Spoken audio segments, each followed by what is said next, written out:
Oh my god. We talk about this like that's like 33% of our podcast is talking about trailers. I don't even know if people like it. They probably don't because I will never like, change my stance. Everyone's like, we don't care. We are streaming to YouTube now too, Tommy. Oh, nice. Yeah, I've set up a YouTube channel for Star Wars. We'll see how that goes. We're gonna be doing the same. We're switching up to the same the Riverside. Oh yeah, we're gonna be starting to do the same. Cool, that's good. Maybe I should do Riverside. I need to figure out which is cheaper. Yeah. I think that's the okay. I'm going to play our music. I've got a couple things to say before the start, Tommy. So I gotta talk to the audience. We'll see. Okay, here we go.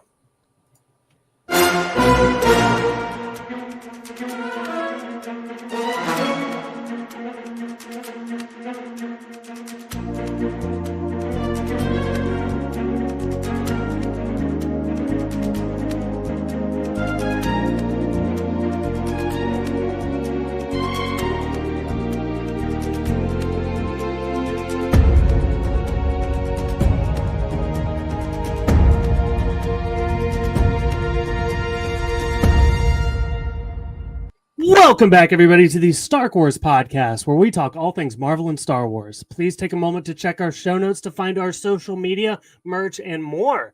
Today, we are recapping the She-Hulk finale in full spoiler details. So if you haven't seen the episode, I would get out of here. At the top of the show, I just want to a couple housekeeping things here. We are actually streaming on YouTube now too. Usually we're on Twitch. You can follow us at the Michael O'Rear, but Star Wars has an official YouTube now, and we have 1 subscriber. It's very sad. So if you're listening to this, just help bump up our numbers just a little bit. I also wanted to say, and I guess Tommy can talk about this too, but I feel bad. We didn't do anything special for our 100th episode, but I did just want to thank everybody because it's been a long road, and we've made it to 100 episodes, and we couldn't do it without the wonderful people that listen to this podcast. So just wanted to say thank you. Tommy, do you want to say thank you or no? I really wanted to do that. No, I don't want to say thank you. No, of course I want to say thank you. Man, it's been a wild ride, and we're not slowing down. This isn't like an announcement that we're slowing down. We're just cooking up, baby. But thanks for those OG, those ride or dies. Those, they were there for the low lows and they were there for the high highs. Yeah, what were the low lows? Maybe when we were Bad Batch. I was just gonna say Bad Batch, or the Book of Star Wars would also be a low for me. But probably Bad Batch has had. Book of Star Wars was good for the podcast though. Book of Star Wars great for the podcast. Bad Batch bad for none. Those 2 characters we don't talk about bad for everyone in the world. All right, we'll bring in. I'll let our guest talk now. He's been waiting so patiently. It is our good buddy from the Two Sides of the Story podcast. It is Tom Sides. Tom, how's it going? Hey, it's good. Congratulations on 100 episodes, guys. Thank you. Appreciate that. Tom, what's going on in your world, man? What's up? Oh man, just living life. I've been doing the podcast tour a little bit. I was just on the Lights Camera Rant, and you know what? I tried my best to kind of go up against you. You had a hell of an episode on there. My co-host and I were just on the Comic Book Boys podcast, so that's probably dropping soon. And now I'm here doing yours. I'm happy to be back. I missed you both so much. And next time, give me the memo, and I'll shave all of this and come in with a mustache. Yeah. So yeah, exactly. We're sporting the mustaches tonight. Tom, I've listened to all your guest appearances, so I'm caught up in Tom here. So excited to do it. But Tom, I want to throw it. You get first dibs here. I gotta know, what did you think about the She-Hulk finale? I have been a fan of this show since the first episode. I loved every second of it. To me, it was like Ally McBeal meets the MCU, and I was just kind of here for it. There was a lot, a lot of it was for me very comical. I just really enjoyed this show. It never lost me. I always even when they did their of course we're doing a wedding episode. That to me was very South Park when they had the cliffhanger of who Eric Cartman's father was, and they came back with a brand new season with just a Terrence and Phillip episode. I thought it was hilarious, and I just really enjoyed what they did here. Yeah, I think first and foremost, we're talking about the finale. I love the finale. This was so awesome. It was unexpected. It was exciting. There were big moments. Like just chef's kiss. I'll get into like some of the stuff I love more later, but I don't know that the whole season works for me totally, especially like looking back at like some of these plot points that like turned out to it just amounted to nothing really. So I don't know if the finale serves itself a lot, but I don't know if it serves the season as a whole. Not a big fan of the wedding episode personally. But Tommy, finale here. What do you think? I loved it. I think for me, I loved the whole series. And I think it's because the series knew what it was, even when the fans did not. And I think to your point of like, were there plot points that didn't amount to much? I think it did, because I think all of those plot points, all that stuff was to set up for this finale, set up for the fact that it was just kind of being the same thing we've seen in all Marvel things. And it was there intentionally. And I actually think this was the most concrete, very clearly thought out show disguised as what is happening in this chaos. I think there's a lot there that I think in multiple watches, we'll be able to go back and be like, oh, this was setting up this thing, this was setting up that thing. And so overall, I really enjoyed my experience with She-Hulk.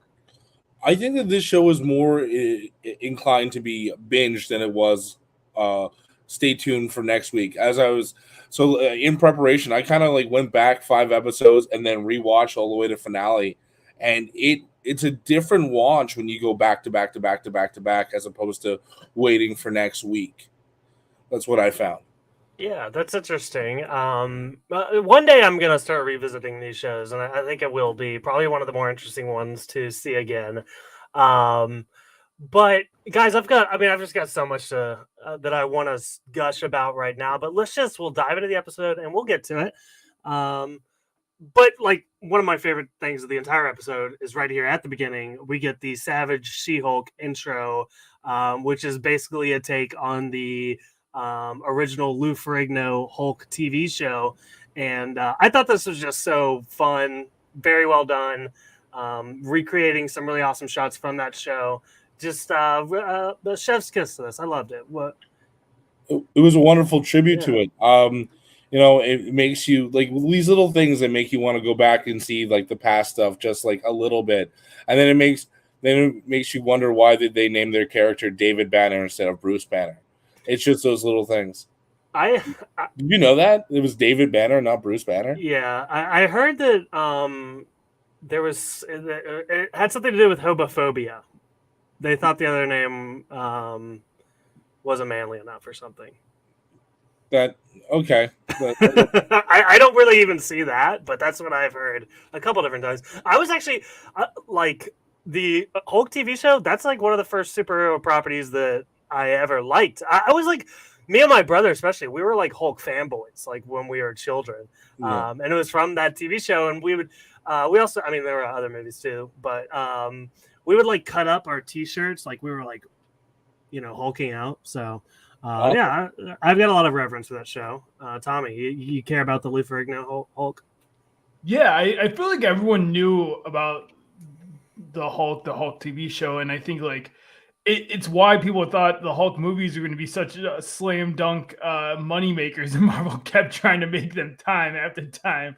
Like again, for me it was the sad boy Hulk vibe. That's what I would every day as I left the radio. I worked in the radio station at my college. I would make sure they would play the sad Hulk music walking away, getting hitchhiking. I would play that as I left the office, and then I'd come back for 2 seconds. I'd be like run back in the room, like maybe he's staying. No, he's leaving, and that it'd be a whole every single day. I do this to the poor people in the radio station. I love that. But yeah, so Jen wakes up here. She's in a cell. But Pug and was it Mallory? They get her out. Actually, her parents are here to pick her up. This is a good episode for the parents. I don't know if we got any good Shed stuff this episode, but the parents were good. Can we kind of agree that this was a bit of an overreaction by the DODC? I don't know. Like I remember, like she smashed the TV and picked a dude up. I get like this is like first demeanor assault at best. Yeah. like, and some property damage. This is not like, guess whose life is going to get completely fucked up right now? Yours. Yeah, I think they're a little just afraid of the superheroes. Like the one wrong thing, they're like, oh no, we can't, like, you're on the verge of becoming a super villain. Yeah, I feel like it's very touchy. I mean, if we look at like Spider-Man, that was just his identity, and it was like, up in arms. Like, I feel like it's everything these days. It is maybe it's because the Sokovia Accords didn't really work, and yet the feeling from that is still there of like, you guys didn't solve the problem. You're still just as dangerous as you were. We just realized that maybe we were too extreme with the regulations on you. But it was definitely, like, I thought, a little extreme of like, there could be a conversation. Like, clearly she had a reason to get angry. But I think it's going to the overarching message, which is, She-Hulk and women in general, there are different lenses. On when they get angry, it is different than if a man gets angry. It just is. And I think that's a lot of the commentary the show is trying to show in a lot of different ways. That's a very good point. I just seemed really weird to me. I'm just like, all right, well, like, clearly she's turning into, like, she's kind of losing control.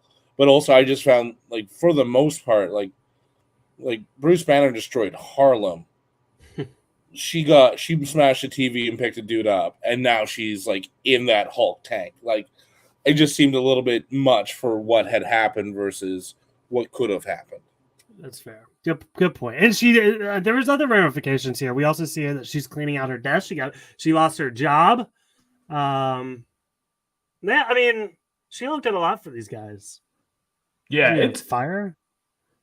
It's a real fall. Like, she was their whole face, and they just let her go. I knew she wasn't going to stay there long. And these people, I did not like that boss from the beginning, Michael. I told you this. Watch out for him. And I didn't like that he just let him go. Do you think Nikki should stay? Or leave in solidarity? Well, like, here's the thing. In today's job economy, right, you need to be able to fend for yourself. If you have a good gig, I would understand. Like, and also, like, she goes back to that company when she can be She-Hulk again. Like, she was hired as She-Hulk. She wasn't hired as Jen Walters. It was, like, the main thing of her contract. Just, you can be the face of this department. Just please be She-Hulk when you're here. And if the one thing of her prison sentence or letting her out of DODC is you just can't be She-Hulk anymore, that really ruins her contract.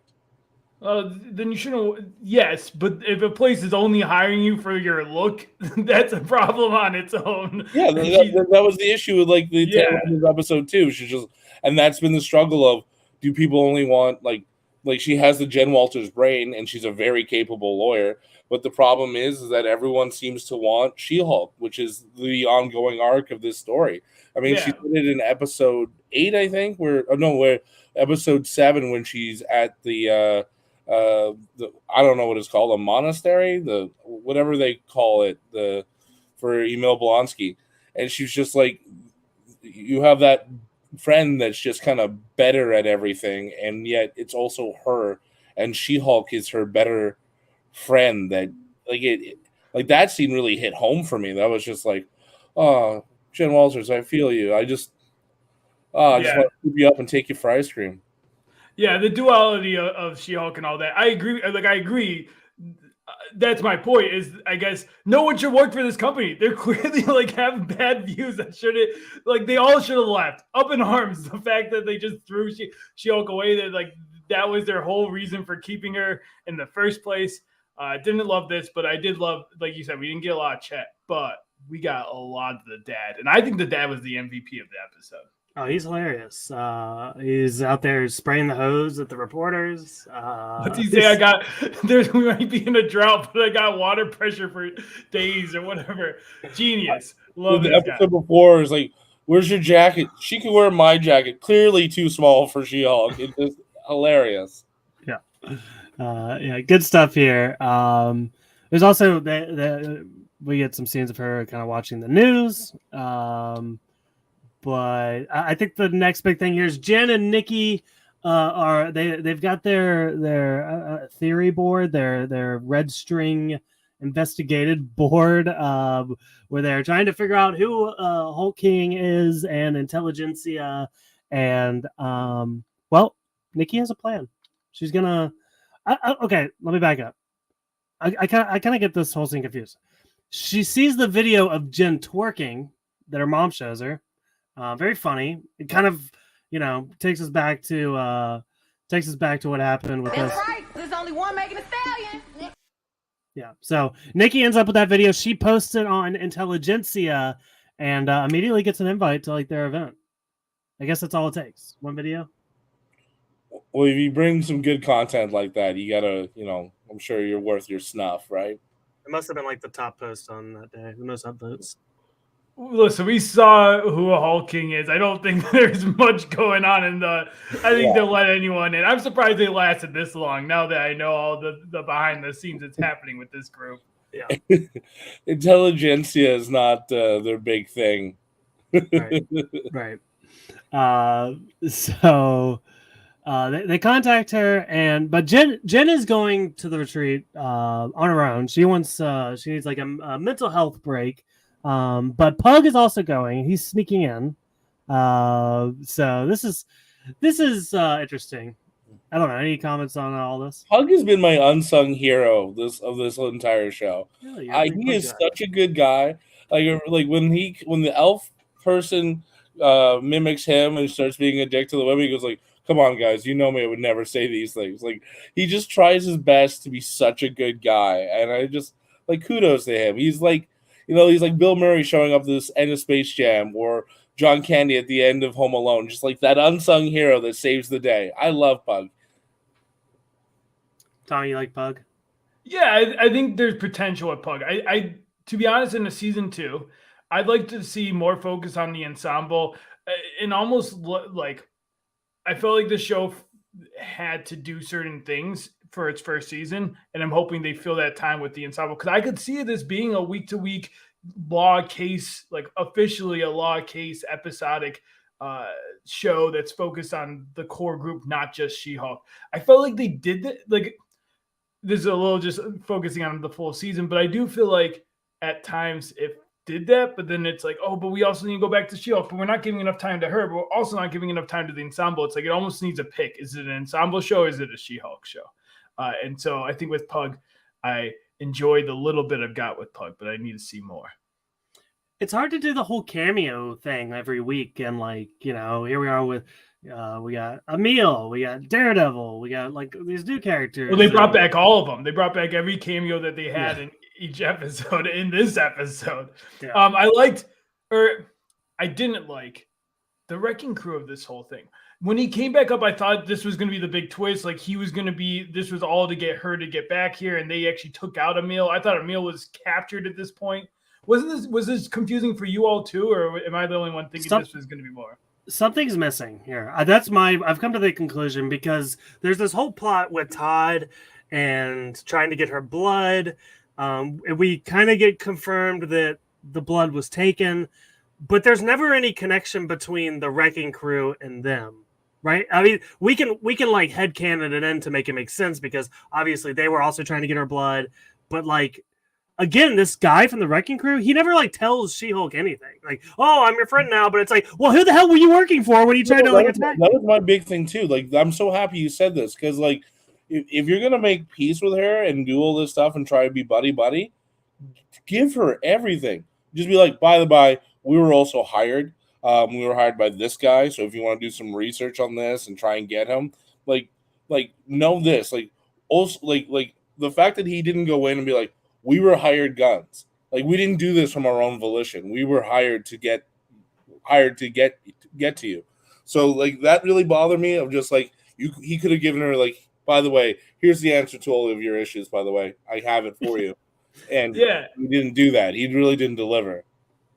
Yeah, and not only did he not do that, he also he was always tiptoeing around things, which made him seem sketchier. The way he played it seemed like there was going to be another shoe that fell. It felt like the actor didn't play it like he was being a nice guy. It felt like, all right, this is all going to come up that he's here in order to get the blood or something, It was weird. Yeah.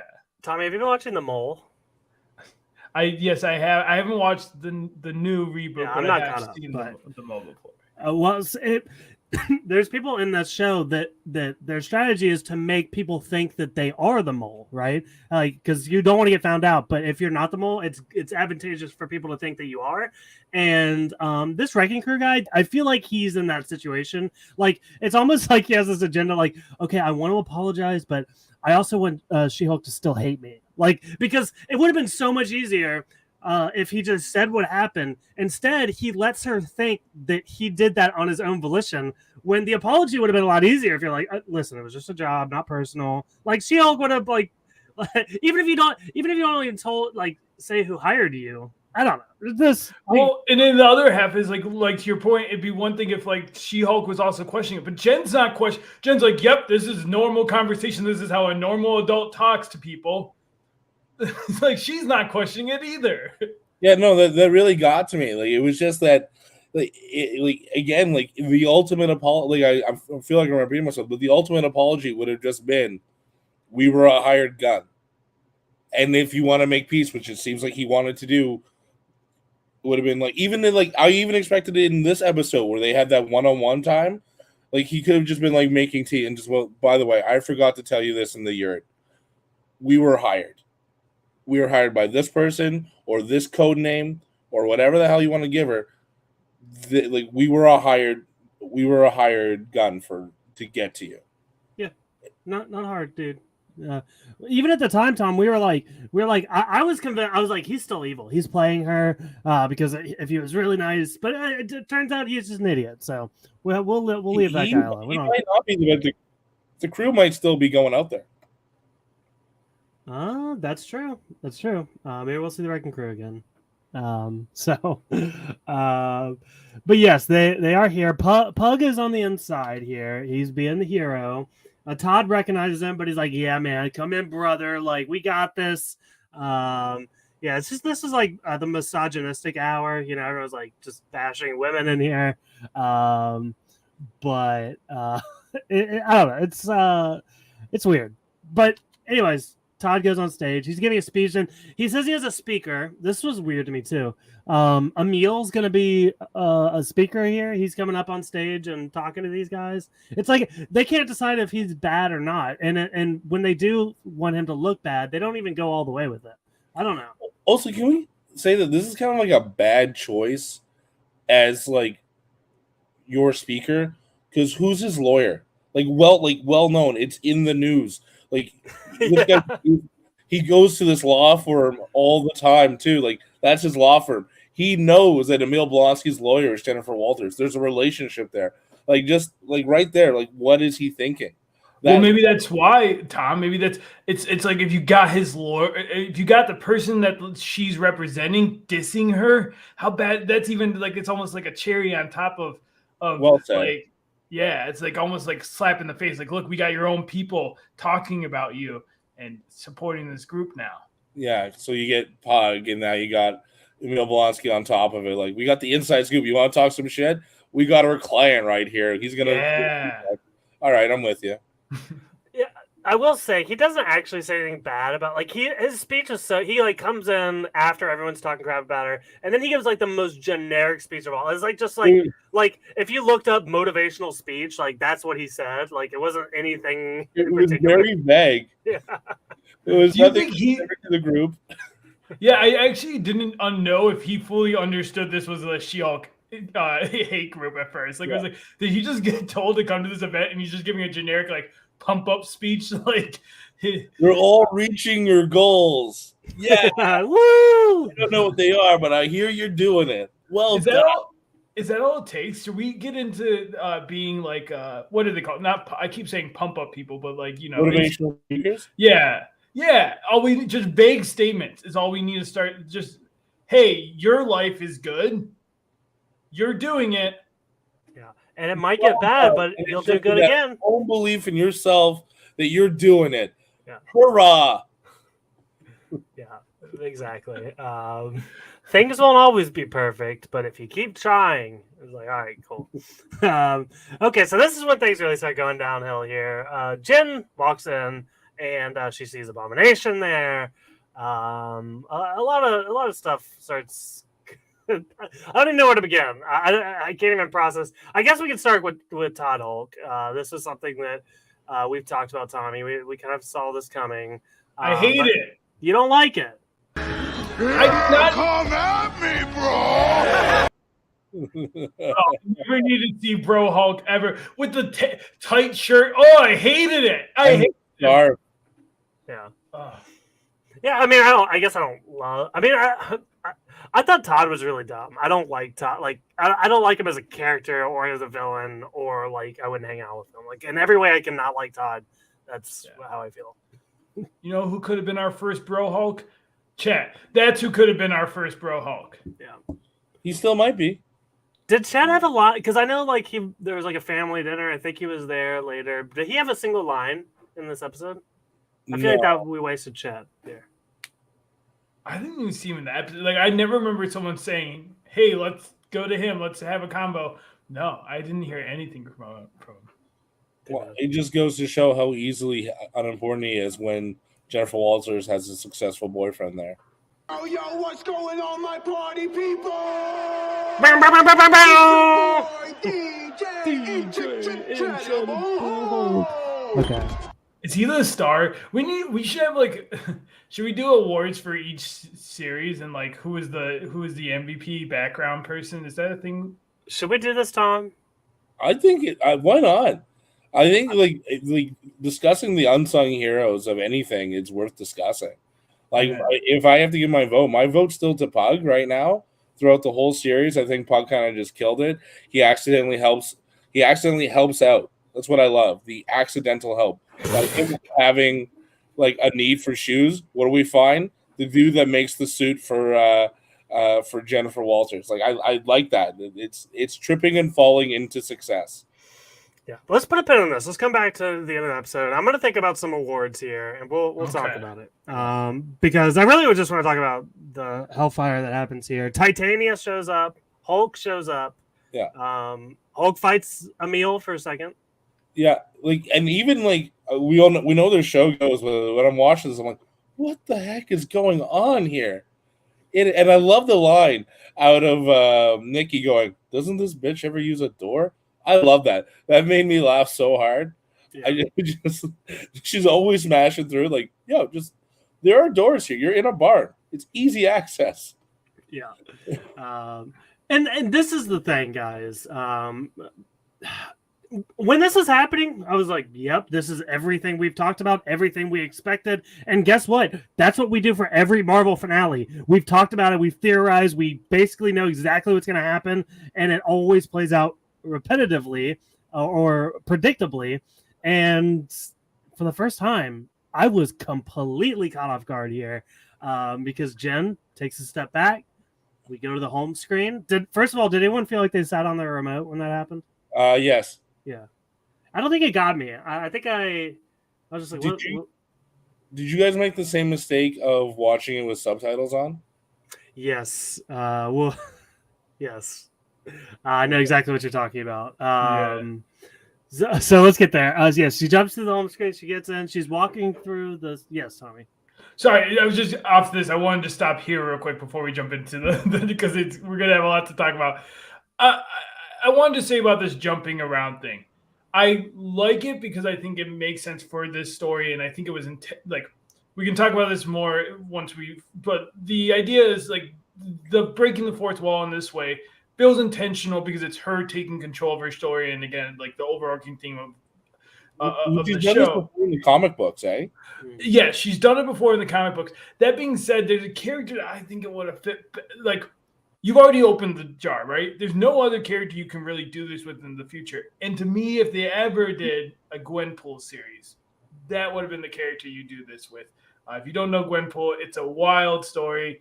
A character that it's basically like if one of us got thrown into a comic. So she's aware that this world exists. So it would have fit, I think, a little bit better. But that being said, I just wanted to mention that. It gave me Gwenpool vibes. But this was wild. This was crazy. Let me ask you this, Tommy, or Tom, both of you. What?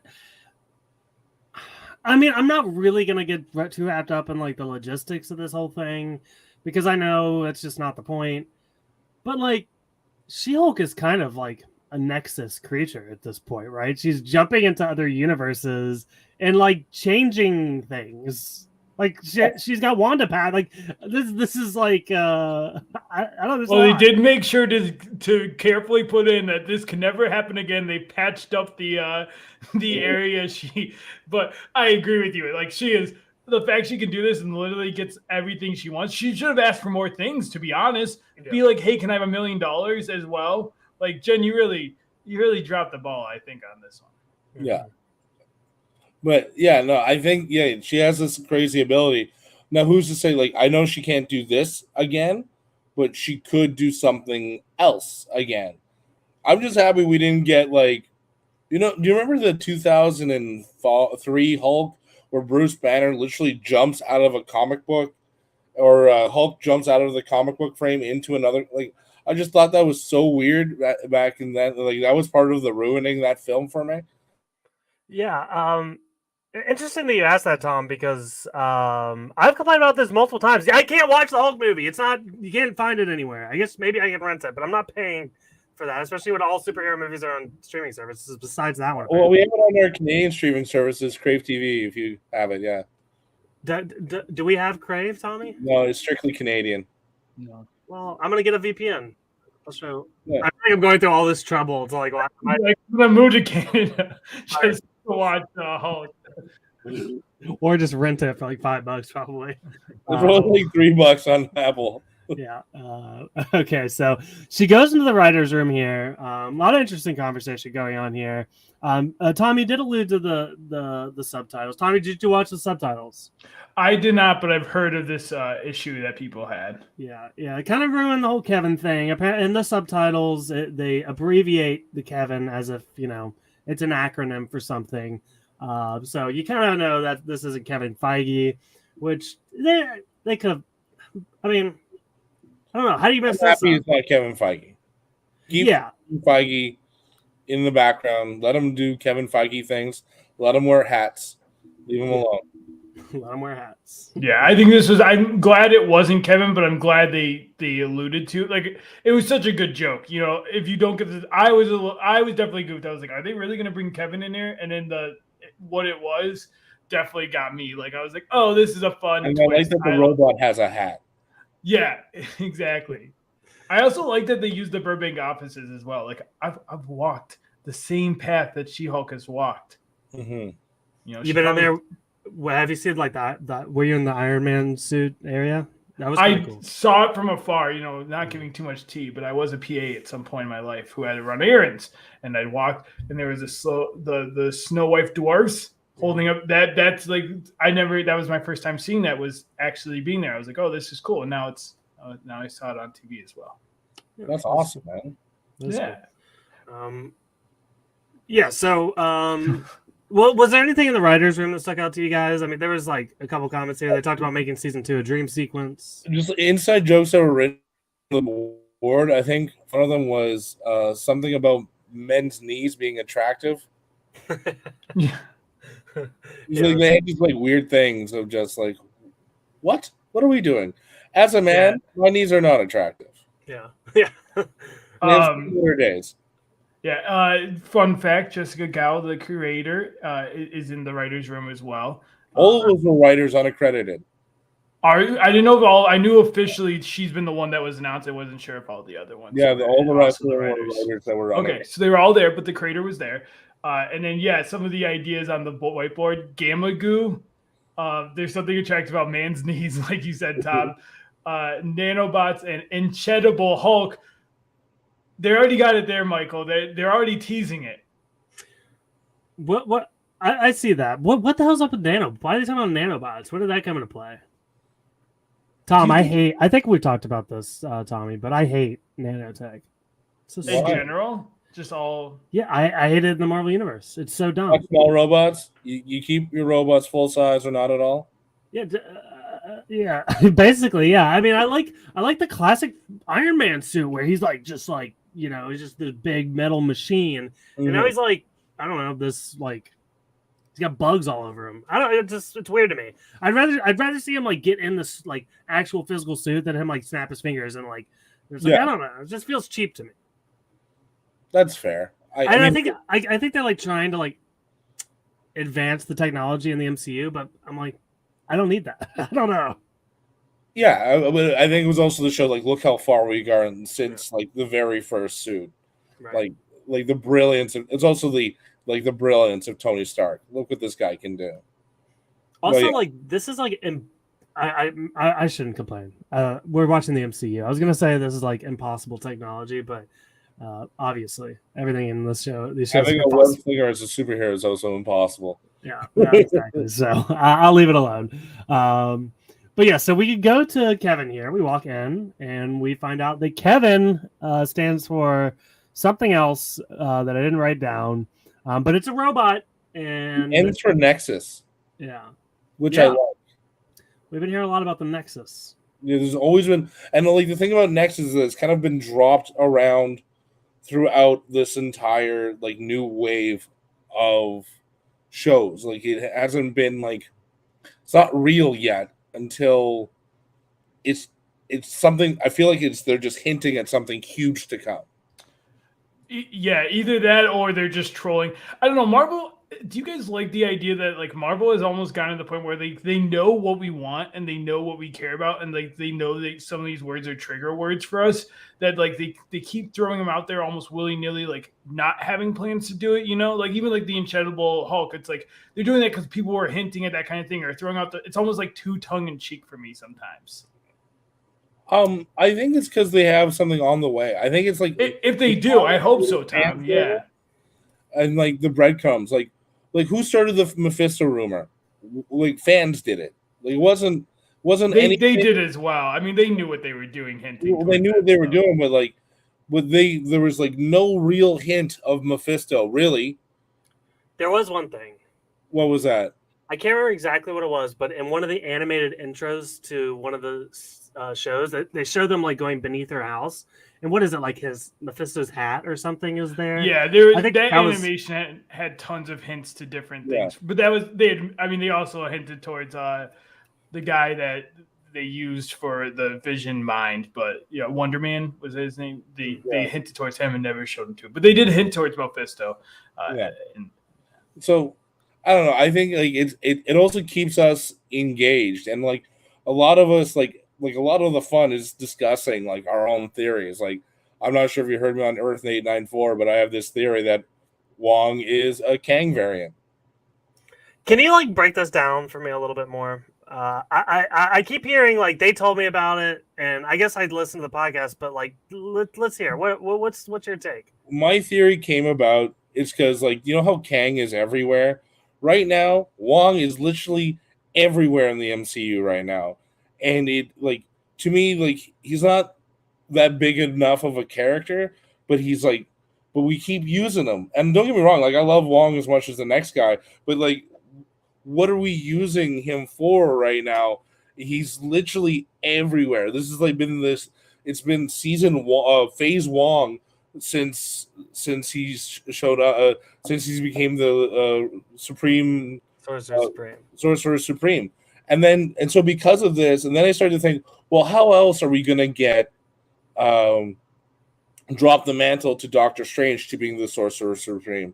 So I think finding out that Wong is actually Kang variant, he gets in the battle of different Kangs. So my other theory is just because if you remember Loki, all the other Lokis we meet doesn't necessarily have to look like Tom Hiddleston. So who's to say that he can't be this Asian sorcerer, be a Kang variant? Like you have no idea where Kang the Conqueror we don't know where Kang the Conqueror kind of comes from. Whether he looks like Jonathan Majors, whether he looks like Benedict Wong, it could be anything. So just like in my head right now, it's because Wong's literally everywhere. I feel like he's a Kang variant. Interesting. So let me last question on that. So I famously have already made fun of this theory. I'm trying to be nice and open minded. No. Make fun of him all you want. It's a dumb theory. But I do want to ask: Do you think he has always been a Kang variant, or he replaced the old Wong? Ooh. I don't think that there was a Wong to replace. I think that he is just always been the Kang variant. But I don't think he knows. Okay. Yeah, he just thinks he's Wong. But... Yeah. I don't Okay. think, and this is how he finds out. So he enters this epic battle of the Kangs that I'm expecting us to see somewhere down the line, and then yeah. So Tommy, are you a Kang variant? Well, don't rat me out yet. I'd still that was going to be revealed in like 2 more podcasts. Oh, Oh my god. that was the yeah, big twist. I know that this is like a ridiculous theory, and I have like zero weight, Yeah. just like an idea I had, and then I respect kind it. of talked myself into it. I Tom, respect I've been on the Wong is evil train for a while now. So this tees right up into my Wang? theory that Wong is evil. Wang Yeah, the well- Conqueror is what we've been calling him on Earth 894. All right, enough about Wang. Let's talk about Kevin. What stood out? There's a lot of conversation here. A lot of different things dropped. I thought just very interesting. What was some standout moments with the conversation with Kevin? I love this too because to me this was the MCU telling us we're listening. Like we hear you. Like there was a lot of us going like, "Hey, this is cool. We're after Super Serum again. Yay!" But like it was just that, and the fact that they're changing up the story a bit and the going through all of this. I want to know where the X-Men are. When are they going to come? You bought Fox like 3 years ago. Where are they? Like this was kind of just a nice little fan service thing. Just be like, we know, we're working on it. We're gonna be better. Yeah, no, I totally agree. I think this is a really good sign for things because I think oftentimes it almost feels like when you're talking online, it is like just falling into the void and nobody really listens. But I mean, even Kevin says we leave it up to the online people to tell us what you think. So I don't know. I thought this was really well done. What I love about this the most is how unexpected it is. And I've said it before already on this podcast, but like the fact that I could not predict where this was going was interesting. And also, I mean, obviously we all hated where it was going to begin with. So it kind of like took us away from what was actually terrible. Tommy, what was some of your favorite Kevin moments here? Yeah, I mean, I think just the back and forth. I think for me, it was all the Jen alluding to smashing Daredevil was great. I thought that was hilarious. It's just like, and again, I think this show has done a really good job of defining at least their version of Jen Walters and She-Hulk for me. Is like this kind of humor, this quippiness. I like it for her. I'm fully bought into this character and this version of She-Hulk. I love all the comic books on display in the lair of Kevin. If you look, there's tons of little and maybe some hints to future movies or stuff. I don't know. There's a lot out there. So yeah. Actually, Michael, I have a question for you. So yes. I know, since I listened to the show, you have this ongoing complaint that we never got to see Jennifer Walters transform. Yeah. Did you get like some kind of gratification when they're like, listen, it's just too expensive. Can you cut away? And then did you get a little bit upset because we saw Bro Hulk kind of transform, but we still never saw Jennifer Walters? Yeah, so really good question there because I was gonna bring this up. I don't know if I was valid. I guess I was like, it's nice that you guys, because my whole thing was like, oh, you think you're so slick by like cutting away and we're not gonna notice. But then they're like, they really put they put it out there, so I respect. I like that. Yeah. And, we're working on Black Panther too. Yeah, exactly. So, there's a couple. I mentioned the X-Men. I think we touched on everything. I found it interesting that they specifically said that we'll find out. Like, we're not going to find like the Hulk thing. That's not like on our agenda, and we still found out what happened with Hulk. So yeah, I felt like that was weird to bring that up if you're already, unless there's more to it. Like, there's more to it. There has to be more to it. Yeah, and confirm that we're getting a Hulk movie. Is that can we take that as confirmation that we are getting an official Hulk movie? I don't know. I think we're going to be getting an announcement that MCU has bought Hulk from Universal. I think that's down the pipeline. That would be cool. Because that contract, I think, is almost up. I think that don't quote me on this. This is just stuff I hear from other people, and I'm using it as secondhand information. But like, I think the rights to the Hulk at Universal is almost up. Well, Yeah, let's go ahead and talk about this moment where we find out what happens, because we're already there. But he comes back with his son Scar, and that's basically all we get. He just says who he is. Now, here's my pitch. The thing with Hulk can use Hulk a little bit. There's like a percentage thing, like I guess in the script, like Hulk has to be like he can't take up more than 15% of the script, or it's considered a Hulk movie or whatever. So as long as they don't consider it a Hulk movie, they can use Hulk. So here's my pitch. We do a Scar movie, and Hulk is in 15% of it. Yeah, I'm down. Yeah. Let's just make sure that Scar's hair is down for all of it, because that man bun is terrible. Yeah. Clearly, the guys are working on Black Panther: Wakanda Forever, because the CGI on his hair was just not great. But I think this kind of opens up the door for more things Hulk. I think we're going to be seeing a more rage-filled Hulk again. I think we'll be losing Smart Hulk in the near future. There you have it. Okay, so I skipped over some kind of like when she comes back. A couple things happen. Todd's arrested. Emil's going back. Daredevil jumps out of the sky. I did have a bit of an issue with this. Yeah. I would have done it a little bit of a rewind style where she kind of has just kind of slaps, because what happens to the Hulk serum now? Where is that? Obviously, it's not in Todd. Did it get brought out again? Is it gone? Is it sold? Where are we with that? It just left a few things unanswered for me. So I would have liked the whole scene where she goes and knocks it out of his hand, destroys it, or something or rather, or someone else picks it up, and then we get a scene where some shady character's buying it from some. I think it just didn't even happen. Yeah. From what I took is anything she said, it just got deleted. Anything else was just everything that was left. I think Kevin tried to make sense with what already happened. I had a long conversation about this of what is real from the first part and what's not now that the second half happened. I think hopefully season 2 will clear up a lot of those, because I'm with you, Tom. It was confusing of okay, is this thing out there or is it not existing? Because she was basically hey, we've already done this with the super soldier serum. Why are we doing this again? So they just were okay, we're not going to touch this anymore. Yeah, because I would have liked to see that scene of seeing Contessa Valentina De Fontaine getting her hands on it. Michael, that theory of yours on Lights Camera Rant, I have shared and given you credit for this brilliant theory. I actually hope that this is where it's going. I thought that was a brilliant theory of yours. Tommy, I'm such an ass because I made fun of your theory and you're so nice about mine. So I appreciate that. That's nice. Don't worry. I know mine's dumb. It's fine. Well, mine didn't happen. If it did happen, I'm buying a lottery ticket if my fucking theory happens. But yours is just a cool movie process. Mine's just a silly joke.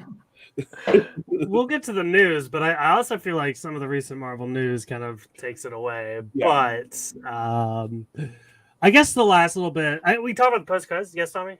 Well, I wanted to touch on the Scar thing a little bit. No. We're moving on. No, you're too late. You had your chance, man. I never got a chance. Yeah, I'm just kidding. Go for it. All right. Anyways, sorry. Let me get. And that's time. That's the episode. Well done. Okay. All I wanted to touch on was that. Here, just cut this. I'm good now. Wait, no, I want to hear it. Tommy, you have something to say on Scar. It's a lot. We cut this part out. It's just I can't anymore. Okay. All right. Oh my god, that was almost so important. I love it. Yeah. Okay. So we'll go to the post-credit scene here. Wong, I guess Wong is freeing Abomination. Is that what we're taking away here? Yeah. Yeah, that's a. I mean, I want to know what's going on. I know that Devin from 894 is alluding to the School of Strange or something like that, this kind of underground of sorcerers. So I think Blonsky being there, America Chavez, and then who's that half bull, half man creature we got from Multiverse of Madness? Wasn't Mantara? he in this show? I don't think so. Mambull? Not Manbull. It was a different character in Multiverse of Madness. I think I know what you're talking about now. Yeah, there's like Okay, so there's gonna be like a magic team. Yeah, and I think like even if I go to what I know about the comics, Agatha Harkness also gets involved in this. Ooh. So it'd be interesting to see, like, because there's a lot of people at Kamar-Taj right now, and I'd like to see if that's actually something that's going to develop. Yeah.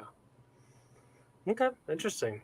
Well, let's talk about the news because I think it plays into this stuff. I don't know, where do we go first? Tommy, do you want to set up the news that you learned today?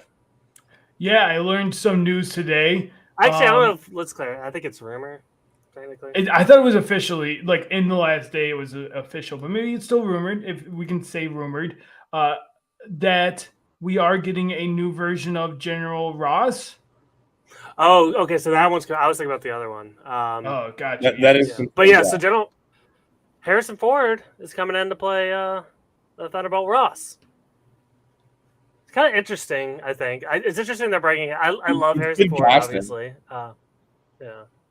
it's good casting. It You think he's gonna have his earring? was no, maybe if General Ross is going through like his midlife crisis, or I guess like he's probably past that. But my thing is, like, to me, does this mean that General Ross is like? I'm trying to like play inside baseball on this. Is he that important of a character that they didn't just let him like die off with the actor? Do they want to bring him back? Like, is there a purpose to bring him back? That's what I'm curious about with all Well, this. I think it's said in the name of the upcoming film, Thunderbolts, right? It's Thaddeus Thunderbolt Ross. There's a reason why they're called the Thunderbolts. Yeah. So I think he's an important enough character that you do recast, especially if they had this plan to put together the Thunderbolts.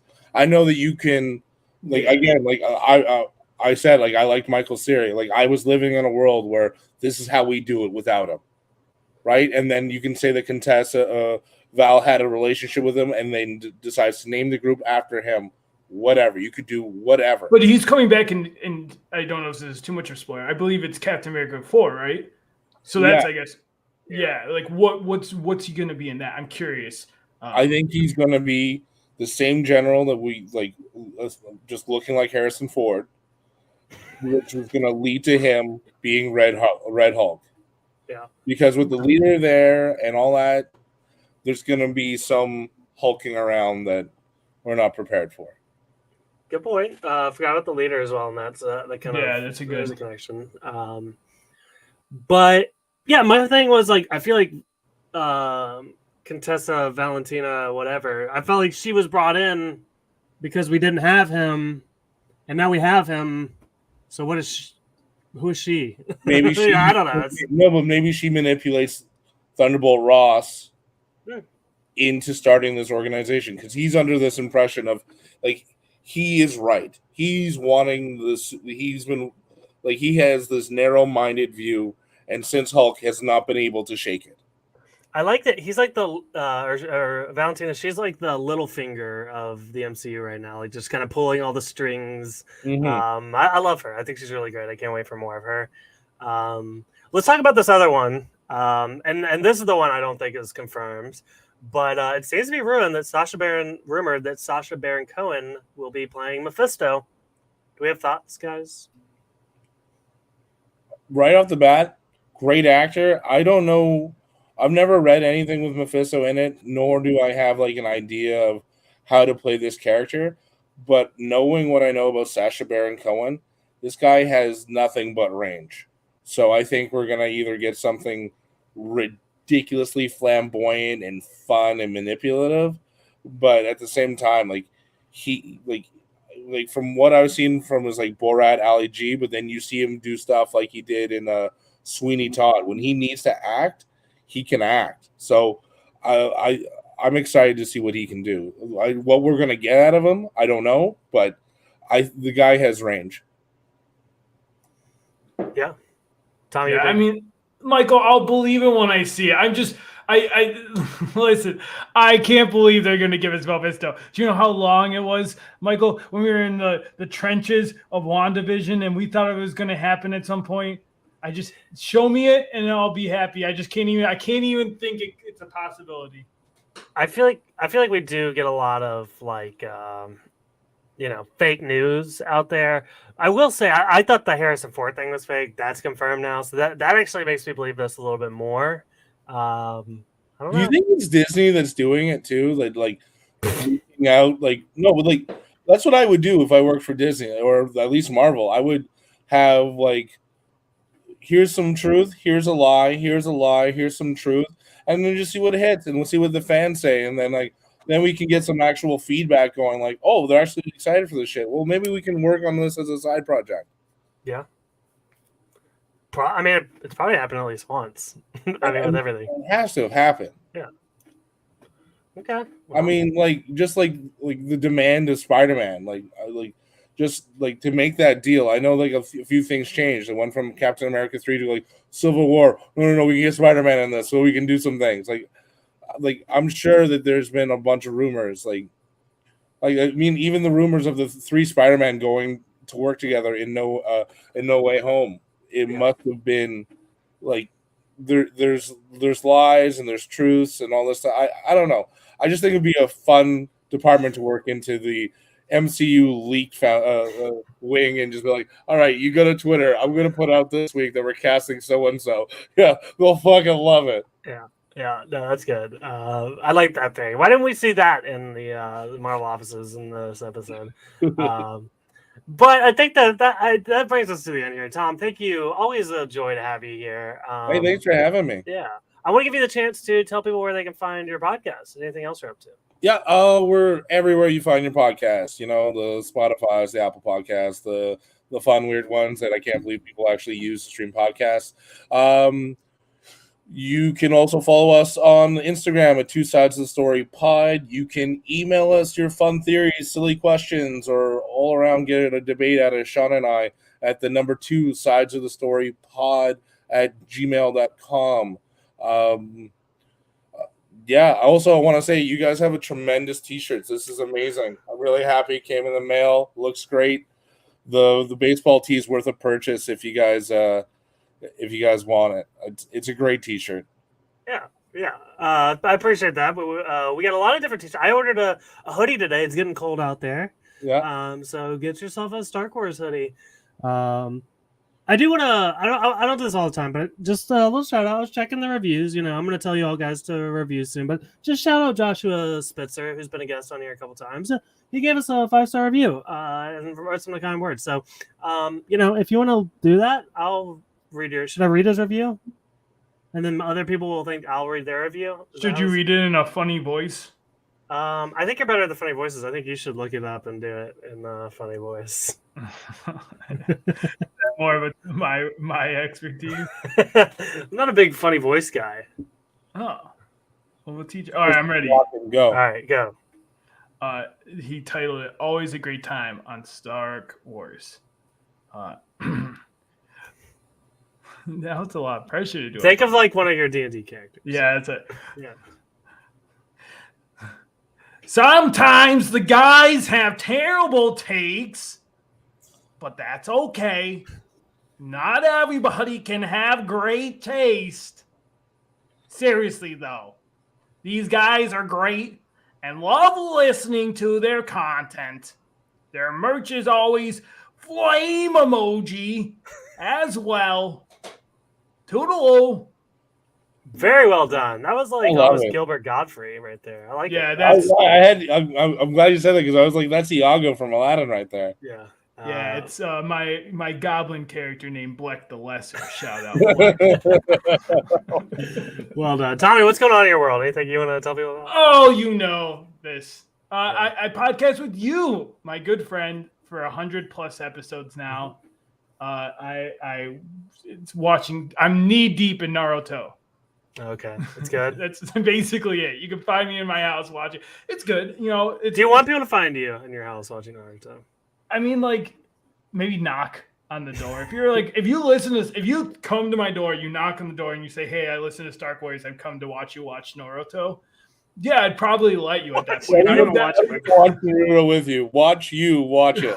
yeah, they can't watch it. They have to look away from the screen. Grab and just focus. the corner, enjoy. Yeah, exactly. If you want that experience, hey, hit me up. Maybe we can make this happen. Sit Otherwise, next to the TV, facing away. yeah, just to look at me Yeah. while I'm looking at the TV. Yeah, I think this is all very doable. Yeah, that's where you can find me. There you go. Fun. All right, guys, I will close this out here. Again, I'd like to remind you guys to rate and review us on iTunes and Spotify. If you want your review read in a silly voice, maybe we'll get a new character next week to hit us up. Also, please subscribe because we're going to be here every single week. And we got a lot of stuff coming down the pike. Black Panther's coming up. We get Tales of the Jedi. Andor's still going on, so buckle up. It's going to be a bumpy winter. Follow us on Instagram, Twitter, TikTok, YouTube, at Star Wars Pod. Also check our show notes for our merch. Tom's sporting it tonight. I'll be sporting it next week, hopefully with a new hoodie. Also, we have a little Discord community going on, so if that's something you're interested in, you can message us and we will get you in. But that is all we got for you guys. Thank you so much for listening, and we will see you next time. Goodbye. Ooh, well done.